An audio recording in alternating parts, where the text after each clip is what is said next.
বড় মর্মান্তিক হৃদয় বিদারকের কথা। এভাবে ইসলাম অনুযায়ী রাষ্ট্র পরিচালনা করবার জন্য আল্লাহর কোরআনের আইন দিয়ে সমাজকে পরিচালনার স্বপ্ন নিয়ে আমার বাংলাদেশের আমাদের পূর্বপুরুষরা, আপনার দাদা আমার দাদা, আপনার বাবা আমার বাবারা সেই ব্রিটিশ আমল থেকে লড়াই করেছে, যুদ্ধ করেছে, রক্ত দিয়েছে, জীবন দিয়েছে, রক্তের নজরা দিয়ে এদেশের প্রতি ইঞ্চি মাটিকে খরিদ করেছে।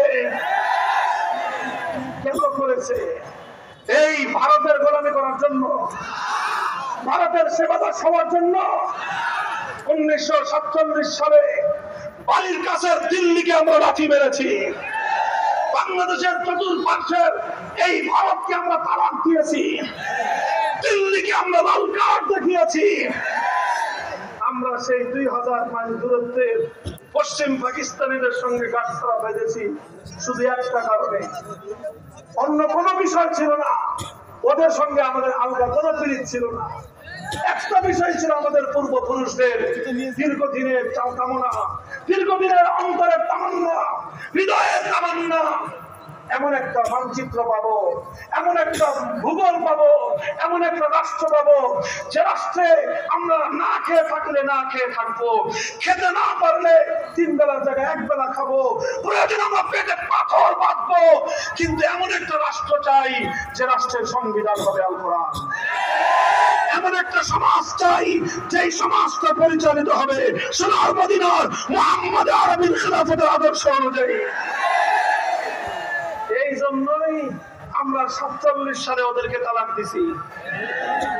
এরপরে তার কোনদিন তোমাদের সঙ্গে আমাদের সংসার করার কথা হয় নাই। কিন্তু 71-এর স্বাধীনতার পরে এই ভারতের প্রধানমন্ত্রী শ্রীমতী ইন্দিরা গান্ধী খুব চাতুর্যের সাথে শেখ মুজিবুর রহমান সাহেবকে বোকা বানিয়েছেন। অথবা তিনি বুঝে হোক না বুঝে হোক, আমি ভালো বললাম যে না বুঝে করেছেন, বোকামি করেছেন। আর যদি বলেন যে না আমাদের নেতা না বুঝে করেন, না বুঝে করেছেন, তাহলে বলবো বুঝে শুনে দেশটা বিক্রি করেছেন। এখন আপনারাই সিদ্ধান্ত নেন, বুঝে করেছেন না না বুঝে করেছেন। না বুঝে করলে বোকা হয়েছেন, বুঝে করলে গাদ্দারি করেছেন। পরিষ্কার কথা। 1971 সালের মুক্তিযুদ্ধের আগে বাংলাদেশে কোনদিন ধর্মনিরপেক্ষতার কথা বলা হয় নাই, বরং বলা হয়েছে সম্পূর্ণ বিপরীত কথা। 70-এর জাতীয় নির্বাচনের আগে এই শেখ মুজিবুর রহমান সাহেব, এই আওয়ামী লীগ, এই নৌকা মার্কা জাতীয় ইশতেহার, নির্বাচনী ইশতেহার দেয়, দেয় কি দেয় না? 70-এর আওয়ামী লীগের নির্বাচনী ম্যানিফেস্টোতে কি ছিল? চ্যালেঞ্জ করলাম। আমি 70-এ জন্মগ্রহণ করি নাই, ইতিহাস পড়েছি, ইতিহাস পাতায় আছে। চ্যালেঞ্জ করলাম, 70-এর আওয়ামী লীগের নির্বাচনের ইশতেহারে কথা ছিল পরিষ্কার, বিজয়ী হতে পারলে কোরআন সুন্নাহ বিরোধী কোন আইন করবেন না। বলবেন হুজুর সেই ইশতেহার তো 5ই আগস্ট অফিস টফিস সব জ্বালায় দিছে, ওই ইশতেহার এখন নাই। অফিস জ্বালাইছে, সুদা সদন তো আছে শ্বশুর বাড়ি। সুদা সদন কিন্তু ওনাদের আপার শ্বশুর বাড়ি, ওটা ডক্টর ওয়াজিদ মিয়ার বাড়ি। ওয়াজিদ মিয়ার ডাক নাম ছিল সুদা মিয়া, এই জন্যই সুদা সদন বলে। ধানমন্ডি যে বাড়িটা আছে এখন ওনাদের, ওই বাড়িতে তো কেউ আক্রমণ চালায় নাই। 32 নম্বরেও গেছে পাবলিক, কিন্তু শ্বশুর বাড়ি কেউ চিনতে পারে না। আছে তো ওখানে আপনাদের 70-এর নির্বাচনের ইশতেহারের কপি আছে না? যদি বলেন যে নাই, বাংলাদেশের স্বাধীনতার ইতিহাসের দলিল ঘরে ঘরে সংরক্ষিত আছে। 70-এর নির্বাচনে আপনারা এই ওয়াদা করেছিলেন, চ্যালেঞ্জ করলাম। আমার এই কথা যদি ভুল প্রমাণিত হয়, লাখো মানুষের মজলিসে বলতেছি, আর কোনোদিন মাইকে মামুনুল হক কথা বলবে না। তোমরা নির্বাচনী ইশতেহার দিয়েছিলা, অঙ্গীকার করেছিল কোরআন সুন্নাহর বিরুদ্ধে কোন আইন করবে না। এদেশের মানুষ তোমাদের নৌকা মার্কায় সিল মেরেছিল, পাকশে এমন ভাবে করছে, নিরঙ্কুশ সংখ্যাগরিষ্ঠতা পেয়েছো। ওরা ক্ষমতা দেয় নাই, 9 মাসের মুক্তিযুদ্ধ করতে হয়েছে। 71-এর 16 ডিসেম্বর দেশটা স্বাধীন হয়েছে। তারপরে এই 16 ডিসেম্বর পর্যন্ত 9 মাস শেখ মুজিবুর রহমান সাহেব হয়েছিলেন না, পশ্চিম পাকিস্তানে ছিলেন। ওনারা বলেন যে উনি সেখানে গ্রেফতার ছিলেন, বন্দী ছিলেন, এবং অনেকে বলেন তিনি সেখানে আপ্যায়িত হয়েছেন। সেটা যাই হোক, বন্দীও ছিলেন, আপ্যায়নও করেছে তারা। তারপরে 16 ডিসেম্বরের পরে মুক্তি পেয়ে লন্ডন গেছেন। শ্রীমতী ইন্দিরা গান্ধীর সঙ্গে ওনার সাক্ষাৎ হয়েছে। আসার সময় ইন্দিরা গান্ধী ওনার মুজিব কোটের পকেটে সিরকুট ধরায় দিয়েছে আর বলে দিয়েছে, বাংলাদেশে যাও, এমন একটা সংবিধান দিবা সেই সংবিধানের মাধ্যমে চিরদিনের জন্য তোমার বাংলাদেশ হবে ভারতের গোলাম। এর নাম হলো 72-এর সংবিধান। এই 72-এর সংবিধানটা 71-এর চেতনাকে ধ্বংস করার সংবিধান। 72-এর সংবিধান বাংলাদেশকে ভারতের গোলাম বানানোর সংবিধান। 72-এর সংবিধান মুক্তিযুদ্ধের চেতনাকে গলাটিপে হত্যা করার সংবিধান। আর এই 50 বছর ধরে বাংলাদেশের মানুষকে 71 বলে বলে 72-এর ভেজাল চেতনা খাওয়ানো হয়েছে। আর এইভাবেই ভেজাল চেতনায় চেতিত হয়ে এই ওনারা গোটা বাংলাদেশকে দূষিত করেছে। বর্তমান প্রজন্ম আলহামদুলিল্লাহ যথেষ্ট সচেতন। এরা এখন ভেজালের ব্যাপারে সচেতন। নির্ভেজাল জিনিস তো এরা খায় না এখন আর। এখন তারা সত্যিকার 71-এর চেতনাকে উদ্ঘাটন করেছে। 71-এর চেতনাকে উদ্ঘাটন করে মূর্তি সংস্কৃতি মসজিদের নগর থেকে বুড়িগঙ্গায় ভাসিয়ে দিয়েছে। টেকনাফ থেকে তেঁতুলিয়ায় মুসলমানদের জনপদের কোন জাতীয় স্থাপনায় আর কোন মূর্তি নাই। ওমা ইউবদিউল বাতিল ওমা ইউঈদ। ইনশাআল্লাহ বাংলার মাটিতে আর কোনদিন মূর্তি সংস্কৃতি আসতে দেওয়া হবে না।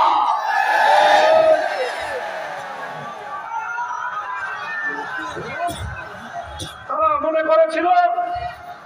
মনে করেছিল 2008 সালে এই ভিনদেশী সেবাদাসী ক্ষমতায় আসার পর আবার নতুন করে সংবিধানের মধ্যে ভারতের দালালির সেই চুক্তি, সেই মূলনীতি, ধর্মনিরপেক্ষতা, এটা বাংলাদেশের সংবিধানে থাকার কথা নয়। এটা হলো ভারতের সংবিধান থেকে কপি করা হয়েছে বাংলাদেশে। এই সংবিধান ভারতের সংবিধান থেকে কপি করে বাংলাদেশে ধর্মনিরপেক্ষতাকে যুক্ত করে বাংলাদেশকে ভারতের আদলে করবার একটা অলিখিত দাসত্বের চুক্তি ছিল তাদের সঙ্গে।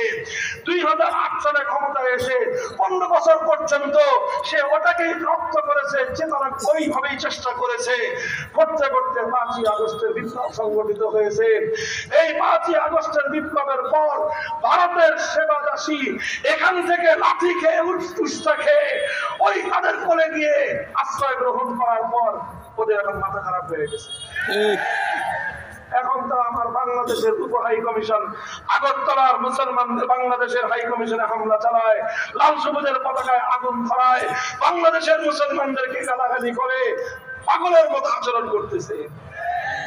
15টা বছর পর্যন্ত দেশের মানুষের অধিকারগুলোকে তোমরা বুটের তলা কৃষ্ট করেছো।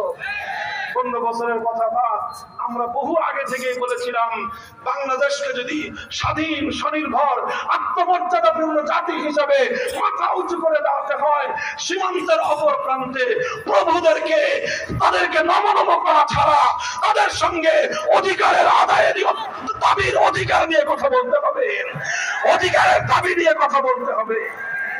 আমাদের কথাগুলো অনেকের কাছেই এতদিন ভালো লাগতো না, তবে আলহামদুলিল্লাহ এখন সকলের কান দিয়ে পানি ঢুকেছে।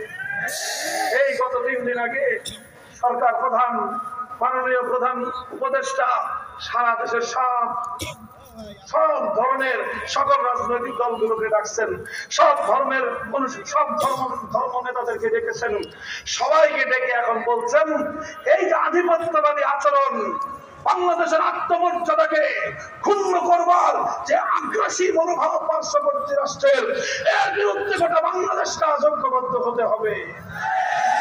আমি যেই কথা বলেছি, আমার কথার মধ্যে হিন্দু ভাইদের প্রতি কোনো বিদ্বেষ নাই, বৌদ্ধ ভাইদের প্রতি কোনো বিদ্বেষ নাই, খ্রিস্টান ভাইদের প্রতি কোনো বিদ্বেষ নাই আমাদের মধ্যে। আমি শুরুতেই ভাই বলে সম্বোধন করেছি, শেষেও ভাই বলে সম্বোধন করে শুধু এতটুকু বলেছি, রিয়ালিটি মেনে নাও। এই কথাটুকুই শুধু বলেছি, রিয়ালিটি, তোমার ধর্মের রাজনীতি নাই, আমার ধর্মের রাজনীতি আছে, শুধু এই কথাটুকু মেনে নাও। সুতরাং তোমার ধর্মের কাছে রাজনৈতিক সমস্যার সমাধান নাই, আমার ধর্ম অনুযায়ী এই পৃথিবীর সর্বশ্রেষ্ঠ রাজনৈতিক সমাধান আমার ধর্মের কাছে আছে।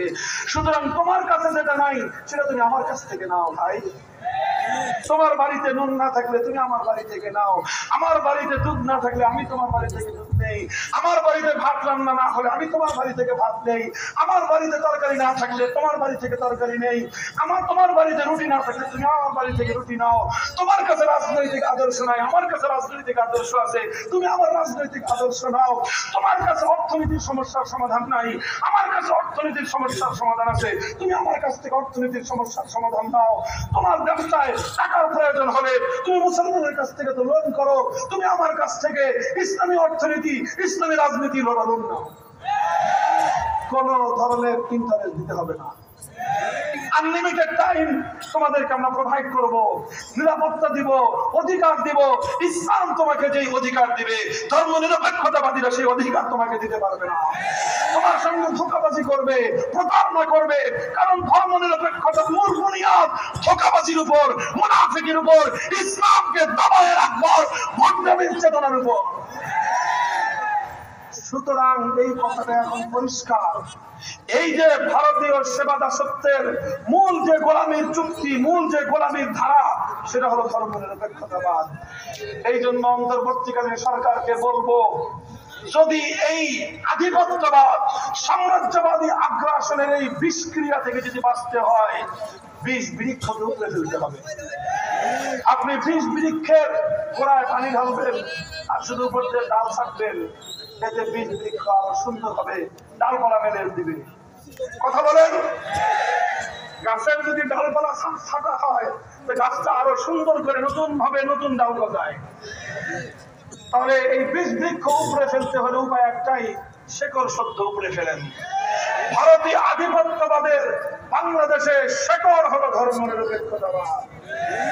সুতরাং এই ধর্ম নিরপেক্ষতাবাদ বাংলাদেশের রাষ্ট্র থেকে, রাজনীতি থেকে, সংবিধান থেকে, সব জায়গা থেকে শেকড় সদ্য উপরে ফেলো। ভারতীয় আধিপত্যবাদ আর কোনদিন বাংলার দিকে চোখ তুলে তাকাতে পারবে না।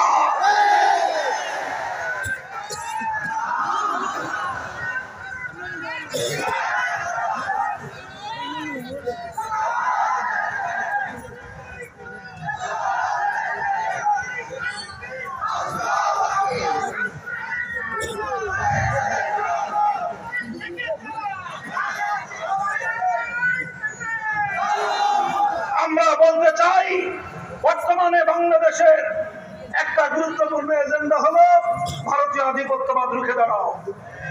কথা বলেন, এই ব্যাপারে আমাদের পরিষ্কার প্রস্তাবনা। ঐক্যবদ্ধ জাতি আমরা গড়ে তুলেছি, এবার ঐক্যবদ্ধ হয়েছি, এবার বিষ বৃক্ষের শেকড়টা উপরে ফেলেন, দেখবেন আর কোনদিন আধিপত্যবাদ বাংলাদেশে আসবে না। 2 নম্বর, আমাদের বর্তমান জাতীয় ইস্যু হলো সংবিধান সংস্কার। এই সংবিধানে অনেক কাটাছেঁড়া হয়েছে, অনেক ধাপ্পাবাজি চলেছে, অনেক কিছু হয়েছে। বাংলাদেশের মানুষের 100 বছরের চেতনাকে হত্যা করা হয়েছে 72-এর সংবিধানের মাধ্যমে, 71-এর চেতনাকে ধ্বংস করা হয়েছে 72-এর সংবিধানের মাধ্যমে। এভাবেই বাংলাদেশকে একটা পরনির্ভরশীল, একটা ফোকাসিত জাতি হিসেবে গড়ে তোলবার চেষ্টা করা হয়েছে।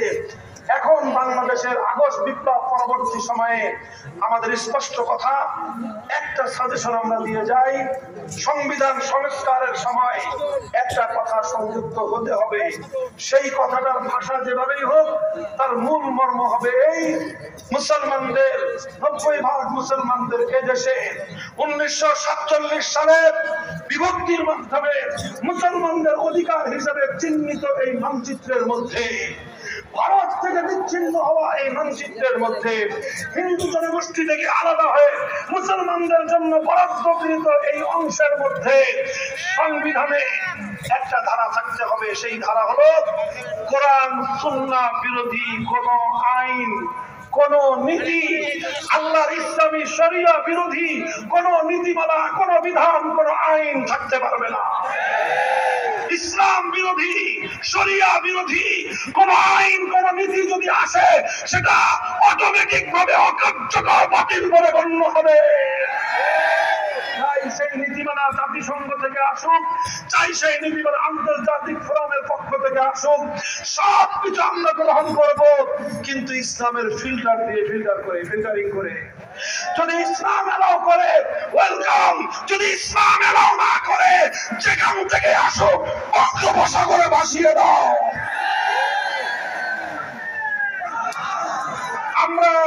আমরা আজকে সংবিধান সংস্কারের জন্য এই প্রস্তাবনা তুললাম আমি, যে কোরআন সুন্নাহ বিরোধী অথবা ইসলামী শরিয়া বিরোধী কোন আইন, কোন নীতিমালা, কোন ধারা বাংলাদেশে গ্রহণযোগ্য হবে না। আপনারা একমত? একমত আছেন তো? লাখো জনতার, বাংলাদেশের মানুষের হৃদয়ের এই আকুতি, শত বছরের আমাদের পূর্বসূরীদের আত্মদান, হাজারো লাখো শহীদের রক্তের ঋণ শোধ করে নেবা।